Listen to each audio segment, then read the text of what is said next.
সাম্প্রতিক বন্যা পরবর্তী সময়ে কুতুবদিয়া পাড়া ও খুরুশকুলে ১,১৫০ পরিবারের মাঝে প্রয়োজনীয় হাইজিন কিট বিতরণ করা হয়েছে।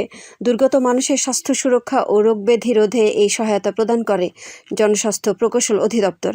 গতকাল কক্সবাজার পৌরসভার কুতুবদিয়া পাড়া উপকূলীয় প্রাথমিক বিদ্যালয় ও সদরের খুরুশকুল শিক্ষানিকেতন প্রাঙ্গণে আয়োজিত অনুষ্ঠানে প্রধান অতিথি হিসেবে এসব বিতরণ করেন সংসদ সদস্য লুৎফর রহমান কাজল। তিনি বলেন, বন্যায় বহু মানুষ ক্ষতিগ্রস্ত হয়েছে, তাদের কষ্ট লাঘবে সরকার সর্বাত্মকভাবে কাজ করছে।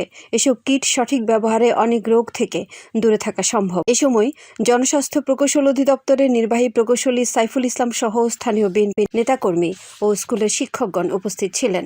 একই দিন দুপুরে খুরুশকুল উচ্চ বিদ্যালয়, PM খালি উচ্চ বিদ্যালয় ও ইলিয়াস মিয়া চৌধুরী উচ্চ বিদ্যালয়ের শিক্ষার্থীদের হাতে 15,000 ফলদ ও ঔষধি গাছের চারা বিতরণ করেছেন লুৎফর রহমান কাজল।